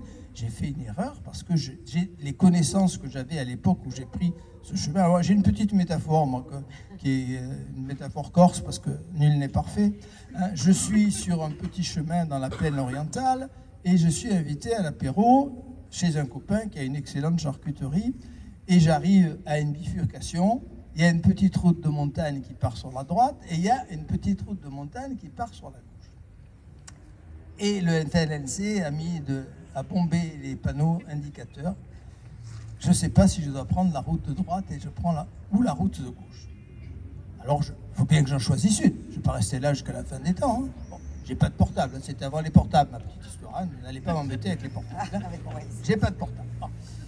Je prends la route de droite. Je fais 10 km sur les routes corses, ce que sont les routes corses, hein. C'est terrible. Hein. Et puis j'arrive au village, et puis c'est pas le bon village. Alors je me dis, oh, tu es un imbécile, tu aurais dû... Non, c'est maintenant que je sais que c'était pas la bonne route, parce que je suis arrivé au mauvais village. Et deuxièmement, supposons qu'une demi-heure avant, j'ai pris la route de gauche. Qui me dit qu'au coin d'un virage, j'aurais pas eu une vache ou un sanglier, hein, et que j'aurais donné un coup de volant, je serais tombé dans le ravin et je ne serais plus là pour vous parler aujourd'hui. Donc ça ne sert à rien de refaire le passé, d'avoir des remords. C'est exactement ce que dit Descartes, et c'est très proche finalement des stoïciens. Ça ne veut pas dire qu'encore une fois, ne confondons pas le passé et le futur, argument paresseux. C'est pas parce que quelque chose devait arriver qu'il faut que ça arrive encore demain matin. Nous sommes dans un devenir, nous sommes dans une évolution, et je peut vouloir que demain soit différent d'hier. C'est pas du tout contradictoire avec le stoïcisme. Voilà ce que je voulais vous dire. Par rapport à ce que tu dis, par rapport à la question de monsieur, il y a aussi, je viens de me rendre compte là, il y a aussi cette idée que souvent on est en colère ou en rage contre l'ordre des choses. On en veut, on parlait de l'hymne de Cléante tout à l'heure, on en veut au tonnerre, on en veut à la foudre d'être tombé sur nous. Et on ne se remet pas en cause dans nos propres répétitions. Parce que vous parliez, monsieur, de psychanalyse. La liberté conquise, tu as fait Freud l'année dernière. Vous avez eu la chance d'avoir le coaching Sigmund. En allemand, j'espère pas, parce qu'il vous l'a fait en français quand même. Parce qu'il est capable de vous le faire en allemand, vous le savez. Mais le coaching Sigmund, c'est ça aussi. C'est prends conscience de ce que tu répètes et qui n'est pas dans l'ordre des choses, mais dans ta propre manière de faire, en fait. Donc, la première personne à blâmer, et c'est la question, enfin, à moins que vous en ayez une, et je viens vers vous, mais... J'ajoute juste un mot là-dessus, ouais, faire le sur lien, le lien, parce qu'il est hyper intéressant. Qu'est-ce que c'est qu'une psychanalyse? Ça veut dire, je vais recommencer un parcours que j'ai raté la première fois. Hein. Donc, c'est l'analyse régressive, le moment du transfert au cours de la cure. Bon, il s'est passé quelque chose qui était malheureux, qui a été raté. Je peux le subir jusqu'à la fin de mes jours, où je décide, effectivement, au cours de la cure psychanalytique, de recommencer ce chemin. Vous voyez, c'est très intéressant. Ça va tout à fait dans le sens de votre question. Je pourrais dire, bon, ben ça va, on a fait de moi un névrosé, ben, c'est très bien comme ça. Je resterai névrosé jusqu'à la fin de ma vie. Bon, on est tous névrosés, d'accord. N'allez pas m'embêter là-dessus. Bon. Donc, j'ai de graves troubles mentaux, et c'est comme ça. Mais non, je vais recommencer. Hein. C'est pour ça que Freud a dit, il peut soigner que les névrosés et pas les psychotiques, parce qu'il faut qu'il y ait d'abord une conscience que quelque chose va mal, et ensuite la volonté de s'en sortir. Sinon, le psychanalyste ne peut rien pour vous. Bien. Donc voilà, c'est ça, on retrouve exactement la même idée. Ça permet de faire le lien à ce qu'on disait tout à l'heure. C'est pas parce que quelque chose s'est passé qu'il faut que ça recommence et que ça perdure et que ça, je subisse. Non, je ne suis pas en train de subir nécessairement. Les choses ne pouvaient pas se passer autrement. Le nœud des causes faisait que, voilà, j'ai été avec tel parent. J'ai pas choisi mes parents, j'ai pas choisi mes parents. Bon. Ils n'ont pas choisi eux non plus de m'éduquer de telle ou telle façon. Il n'y a pas une grande liberté à ce niveau-là. Ils m'éduquent peut-être comme ils ont été éduqués ou aux antipodes de la façon dont ils ont été éduqués. Hein, les parents victimes, enfin je m'exprime mal, mais qui ont subi une éducation très sévère, ont été hyper laxistes. C'est mai 68, tout le monde connaît ça. Bon, voilà, donc personne ne choisit rien sur certains plans, hein, mais en même temps, on a une énorme possibilité de choix. C'est pas contradictoire. Mais du coup, Philippe, parce que là, il faut vraiment que je travaille sur ma liberté, mon bonheur en partant de la garde, hein, quand même. J'ai du boulot pour cet été. Je pense que vous en avez un peu aussi. Est-ce que les stoïciens, comment ils nous préparent, Philippe? Comment Épictète, par exemple, dans le manuel, est-ce que tu nous conseilles de lire le manuel d'Épictète? Il faut lire le manuel. Comment on se prépare à ce discernement de ce qui dépend de soi et ne dépend pas? Il y a beaucoup de choses. D'abord, il y a ce travail régulier, hein, c'est ce travail sur nos représentations, ce travail de préparation mentale. Alors parfois, ça paraît presque un peu maso, mais par exemple, le stoïcien vous dit, on est tous mortels, donc préparez-vous. Ne pensez pas qu'à ça, il ne s'agit pas de devenir obsessionnel et malade, mais sachez que ceux qui vous entourent et que vous aimez peuvent disparaître. Donc imaginez de temps en temps leur disparition, préparez-vous à leur éventuelle disparition, et le jour venu, ça se passera un peu moins mal. Voilà, donc il y a tout ce travail sur les représentations, sur les images, sur les ressentis, qui fait que nous avons encore une fois un pouvoir très important. Et alors ça a donné effectivement ces images. Les stoïciens vont très très loin, si vous voulez. Hein. Il dit le sage est pratiquement un dieu. Hein, bon. On n'est pas à moitié sage pour les stoïciens. Ça c'est très curieux comme idée, en même temps pas curieux du tout. Et vous avez une image, parce qu'il y a beaucoup d'images. J'aime bien ces philosophies qui pratiquent la métaphore. Il y a une image chez les stoïciens, je ne sais pas, je ne saurais plus vous dire chez qui elle est, j'ai oublié, qui est la suivante. Si au bord de la mer, on vous met la tête sous l'eau à 1 mètre au-dessous de la surface, c'est ennuyeux, vous respirez pas. Et si on vous attache des grosses pierres au mollet et que vous êtes 20 mètres en dessous de la surface, vous respirez pas. Que vous soyez 50 cm au-dessous de la surface, ou 10 mètres, ou 20 mètres, ou 30 mètres en dessous de la surface de la mer, vous crevez. Il n'y a pas de demi-mesure. On n'est pas un peu sauvé parce qu'on est 50 cm sous la surface. On est en train de se noyer. Donc, il n'y a pas de demi-mesure. Hein. Le sage est un dieu. C'est pour ça que les stoïciens, c'est aussi un aspect hyper contemporain, puisque je sais que c'est un débat de société qui intéresse beaucoup d'entre nous. Les stoïciens sont des partisans, de chauds partisans du suicide volontaire du sage. Le sage peut choisir de quitter la vie, et 2 des grands stoïciens se sont suicidés, Zénon et Cléante. Cléante a vécu jusqu'à 100 ans, donc il en avait marre un jour, et il s'est étranglé, ou il s'est empoisonné, je ne sais pas. Et il y a une anecdote qui concerne Zénon, qui tombe par terre, qui se casse le doigt et qui dit à la terre « Mais pourquoi m'appelles-tu J'arrive hein !» Et il s'étrangle, voilà. Le sage est un dieu qui peut décider de quitter ce monde en toute sérénité, en toute quiétude, hein, sans la moindre haine à l'égard des autres et à l'égard du monde, parce qu'il a atteint, encore une fois, cette sagesse. Alors il y a ensuite toute une réflexion des stoïciens sur ce qui est un peu en dessous de la sagesse parfaite, de ce qui fait du sage. Le sage, c'est celui qui a compris ce qu'est la nature, parce qu'encore une fois, tout est affaire de connaissance, comme chez Spinoza. C'est la connaissance qui nous sauve ou c'est la connaissance qui nous ignore. Le mal vient des mauvais éducateurs. Alors les stoïciens ont eu du mal à répondre à une objection. Bon, c'est la faute des mauvais éducateurs s'il y a des gens méchants. Mais qui a éduqué les mauvais éducateurs?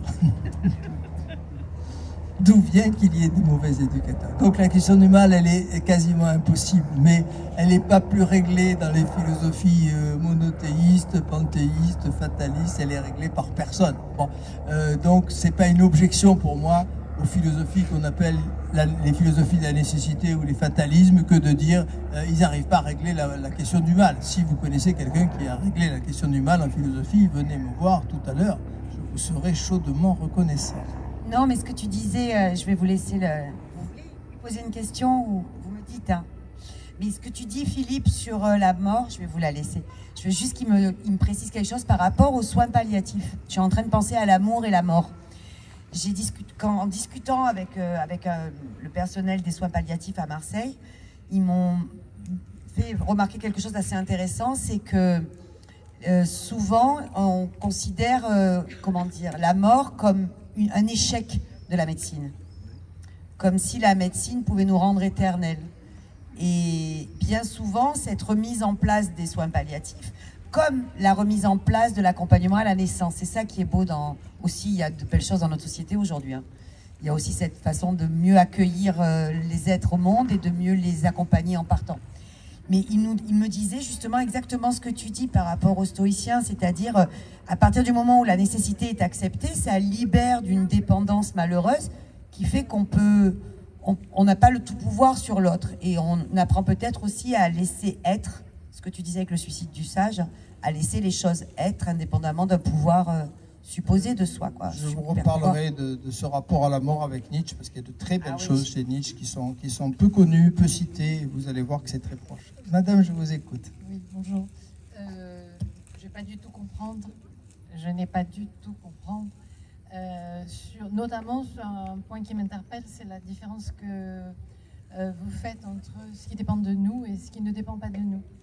Et les exemples qui ont été pris, me laissent très perplexe. Par exemple, la réputation, l'argent, la santé. Dites-moi la santé. Dites-moi quel est l'exemple qui... La santé, la réputation. La santé, si je vois comme un trou, j'ai une cirrhose.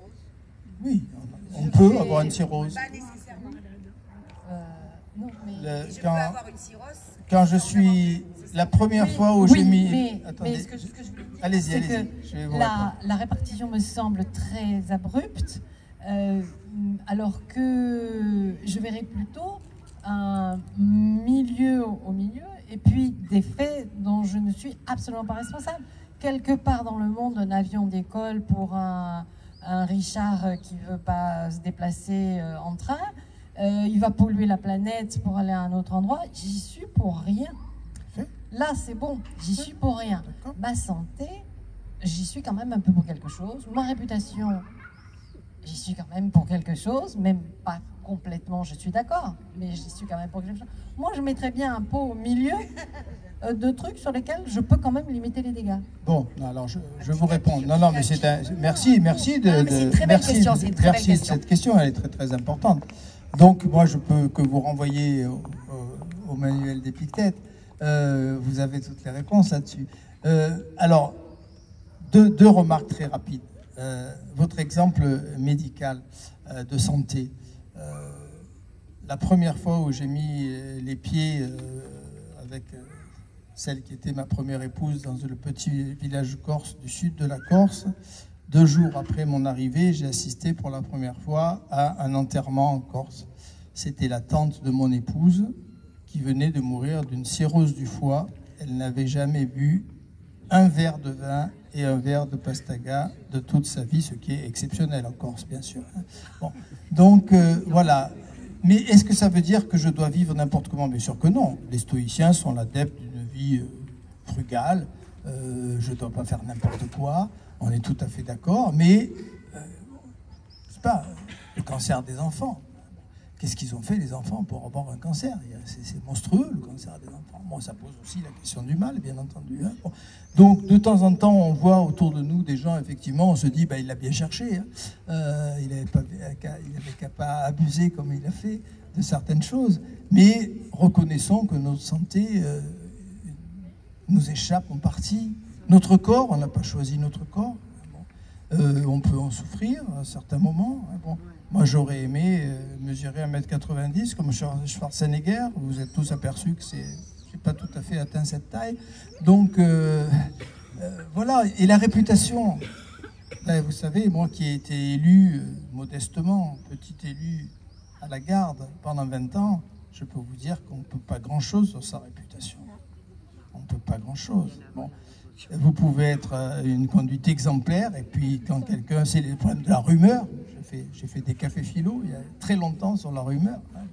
Quand une rumeur se met à circuler sur vous, vous avez beau avoir la meilleure conduite du monde, et puis en plus vous êtes complètement désarmé. Parce que si vous démontez la rumeur, vous accentuez la rumeur, vous continuez à la diffuser. Bon, continuez à la diffuser. Le plus vieux média du monde, a dit un très bel auteur qui a travaillé sur le sujet. Voilà. Donc je crois que non, il résiste bien les exemples que prend Épictète. Ça ne veut pas dire encore une fois qu'il n'y a rien à faire au niveau de la santé ou de la réputation. Mais ça veut dire qu'il y a une part de tout cela que nous devons accepter parce que quoi que nous fassions, on n'y peut pas grand-chose. On n'y peut pas grand-chose. Et devant la maladie, par exemple, alors que j'ai rien fait pour avoir telle ou telle maladie, je dirais effectivement, celui qui a fumé comme un pompier et qui a un cancer du poumon, ben, j'ai presque envie de dire, il sait un petit peu ce qui lui arrive et pourquoi cela lui arrive. Mais vous avez des gens qui ont des cancers du poumon qui n'ont pas fumé une cigarette de leur vie. Hein. Bon, j'en connais. Hein. Oui, c'est ça, donc, voilà, c'est cette idée qu'il y a quand même beaucoup de paramètres sur lesquels on n'a pas beaucoup de maîtrise, de puissance, et il ne faut peut-être même pas chercher à en avoir. Par contre, concentrez-vous sur ce sur quoi vous avez un réel pouvoir. Hein. Vos représentations, votre imagination, au fond, la façon dont vous voyez les choses, la façon dont vous pouvez travailler pour devenir indifférent, effectivement, ce que les stoïciens alors appellent les adiaphoras, les indifférents. Voilà, c'est la santé, la richesse, tout ça, ce sont des indifférents, disent les stoïciens. C'est-à-dire, tant mieux, hein. Bon, bien sûr qu'il vaut mieux être riche et bien portant que pauvre et malade. Oui, mais Philippe... Mais on peut être... Il y a une très belle image chez les stoïciens qui est le théâtre. La vie, c'est une pièce de théâtre. Et on peut remarquablement jouer cette pièce si on a un tout petit rôle, un rôle d'esclave, un rôle d'individu très bas dans l'échelle sociale, et on peut la rater complètement, même si on est très très haut. Voilà. Jouez bien votre rôle. Voilà. C'est ça que vous disent les stoïciens. Et il y a cette idée d'une égalité dans la capacité de bien jouer son rôle, et ceux qui sont malheureux, c'est ceux qui veulent jouer un rôle qui ne leur est pas en quelque sorte destiné, parce qu'il y a quand même quelque chose qui est un peu le destin. Bon, on ne peut pas le nier. Pourquoi j'ai pas gagné Euromillion la dernière fois? Scandaleux. Tu n'as pas joué? Et si, j'ai joué. Oui, 100% des gagnants ont tenté leur chance, je sais bien. Celui qui joue pas, il comprend pourquoi il ne gagne pas. Mais moi qui ai joué, pourquoi j'ai pas gagné? Bon, donc voilà, toute cette part de destin, dans nos rencontres aussi, reconnaissez que la part de destin dans nos rencontres, elle est considérable. Si vous étiez sorti de chez vous 10 minutes avant ou 10 minutes après, vous n'auriez pas rencontré aussi, telle personne qui est devenue la femme ou l'homme de votre vie. Mais voilà. Là aussi, bon, c'est pas... Je veux dire, là, si on ne va pas dans la magie, là aussi, on est hyper prétentieux. Tout à fait. On va sur Tinder, on va sur les réseaux, on veut ça, on calibre, on mesure. Complètement. Comment, mais par quelle prétention on peut imaginer que cette personne avec qui j'ai discuté ce soir, grâce à toi, voilà, on va boire le petit verre de l'amitié, comment je peux savoir que cette personne avec qui je partage un verre, dans 1 an, 10 ans, 15 ans, on n'a pas tissé quelque chose qui va réapparaître. Mais on est tellement, je pense, dans l'immédiat, oui, tout à fait. qu'on croit qu'on maîtrise les choses et qu'on veut ceci. Non, on veut maîtriser, non seulement, si vous voulez, la maîtrise, bon, on en reparlera certainement, avec la maîtrise, elle est double. Hein. Il y a la maîtrise de l'humanité qui veut maîtriser totalement la nature, ce qui est un préjugé démentiel. Hein. Bon, maîtriser quoi? Admettons qu'un jour on maîtrise le système solaire. Si vous avez fait un peu d'astronomie, vous savez ce que c'est le système solaire? C'est un petit grain de sable dans la galaxie, qui est un grain de sable dans l'univers. Bon, il y a des 100 milliards d'étoiles dans la galaxie, et notre galaxie, elle est toute rikiki, elle est minuscule, et nous, on est là. Bon, et vous savez comme moi, et c'est passionnant, j'ai lu un article il y a 15 jours là-dessus, je ne sais plus de qui, un cosmonaute. Hein, les gens qui sont allés dans l'espace, ils reviennent quand même avec une autre perception que nous. Ils ont vu la Terre d'en haut, ils ont vu cette petite boule là, dans laquelle on est tous en train de se déchirer, de s'entretuer, et ils disent il y a quand même quelque chose qui ne va pas. Hein. Bon. Eh bien, il n'y a peut-être pas besoin d'aller. Hein, alors, je sais bien qu'aujourd'hui, grâce à Elon Musk, vous allez pouvoir aller autour de la Terre. Si vous avez 100 millions, si je gagne au loto, je le ferai. Mais je crois qu'on n'a pas besoin de ça. les stoïciens nous proposent ce voyage dans l'univers. Je regarde l'univers dans sa totalité parce que j'ai une connaissance qui me permet d'entrevoir à peu près ce qu'est la planète, ce qu'est le système solaire, ce que sont les étoiles, ce qu'est cet immense cosmos. Et à partir de là, j'ai une perception différente, un ressenti différent, des représentations différentes. Et il y avait une très belle affiche, et je ne sais pas pourquoi elle a disparu, cette affiche, il y a 20 ou 30 ans, vous vous en souvenez, cette affiche qu'on mettait dans toutes nos villes. C'était une magnifique affiche, il y avait un tout petit rond bleu au milieu, hein, et il était écrit « Nous n'en avons qu'une hein », c'était la planète Terre. Voilà, il faudrait partout des affiches comme ça. Hein, bon. Le jour, l'individu qui comprend qu'il est un tout petit quelque chose sur une petite planète, dans un petit système solaire, dans une petite galaxie, perdue dans l'univers infini, ben je crois que déjà, à moins d'être complètement stupide, et ça existe la stupidité, hein, attention, hein, ne croyez pas, hein, ça existe. Hein, vous l'avez rencontré la stupidité, hein, bon, si vous êtes là, c'est que vous n'êtes pas entièrement stupide. Mais la stupidité est la source du malheur, et on ne peut pas grand-chose contre la stupidité. Donc, les stoïciens, comme celui-là, disent, au fond, le méchant, il ne faut pas trop lui en vouloir. Le méchant, c'est un ignorant, il faut l'empêcher de nuire. La société a le droit de l'empêcher de nuire, mais en même temps, vous ne pouvez pas grand-chose pour obliger quelqu'un à voir autrement les choses que comme il est. On n'a pas un immense pouvoir les uns sur les autres à ce niveau-là. Bon. Et là, on retrouve quelque chose qui vient de l'Orient, hein, qui est très oriental. Si vous voulez atteindre la sagesse et le bonheur, en Inde, qu'est-ce que vous allez faire? Ben, vous allez rejoindre un sage dans une grotte de l'Himalaya. Hein. Ce n'est pas lui qui descend vers vous. Hein. En Occident, on a cette idée qui est très bienveillante, qui est peut-être un peu liée au christianisme, que je peux aider et je dois aider mon prochain à être plus intelligent, plus épanoui. Non, je peux peut-être pas grand-chose sur mes semblables, hein. Bon, mais je leur montre le chemin et puis après chacun fait ce qu'il peut. Hein. Il y a juste, ça me fait penser, Philippe, il y a une image chez les stoïciens qui est très belle là-dessus sur les coquillages. Oui. Alors, moi je l'avais lu à 18 ans, je me suis dit, en fait, il dit que les femmes sont des coquillages, quoi. Mais non, pas du tout. Il prend l'exemple d'un capitaine de bateau, il dit, imagine ta vie, tu es capitaine de bateau, et le bateau c'est ta vie, c'est toi le chef, c'est toi le capitaine. Et à un moment, la mer est calme, tu fais quoi? Tu prends une petite barque, et il y a une île sublime, et tu te dis, tiens, je laisse ma barque, je laisse mon grand bateau, et je vais à Porquerolles, vous voyez? Parce que c'est sympa, on m'a dit que c'était beau, il y a du sable fin. Et le stoïcien dit, tu vas, et puis tu as dit, tu vas à Porquerolles, tu te balades sur la plage, et là tu fais quoi? Tu commences à ramasser un coquillage, 2 coquillages, 3 coquillages. Et d'un seul coup, tu vois le vent venir, la tempête et le tonnerre. Sauf que tu as les bras pleins, et il faut que tu re-rentres dans la barcasse, et que tu repartes au bateau, parce que si tu n'as plus de bateau, tu n'as plus de vie, quoi. Et il dit, dans la vie, on fait comme ça, c'est-à-dire que souvent, on se rajoute des choses pour faire plaisir, pour aider. Tiens, file-moi tes problèmes, tiens, file-moi, je vais le faire à ta place. Et tiens, je prendrai bien des responsabilités dans ce travail. Tiens, j'aurai bien des enfants. Tiens, je déménagerai bien, je prendrai bien un crédit. Et je rajoute des coquillages. Et le jour où ça tremble, ben, il va falloir passer par-dessus le bateau, quoi, les coquillages, parce qu'il va falloir revenir à l'essentiel à un moment. Et je trouve que... Tu me fais une belle transition par rapport à la semaine prochaine, parce qu'il y a une belle image, c'est des cartes aussi, il y a les petits vaisseaux, les gros vaisseaux, voilà. Il vaut mieux avoir un petit vaisseau parce qu'il est plus facile à remplir, et tandis que si vous avez un énorme bateau, ça sera difficile de le remplir, vous allez être malheureux parce qu'il manque toujours quelque chose, il va paraître vide, vous allez rater votre vie parce que vous n'avez pas rempli le gros bateau, voilà. Bien, ben écoutez, on va continuer à discuter autour du verre de l'amitié.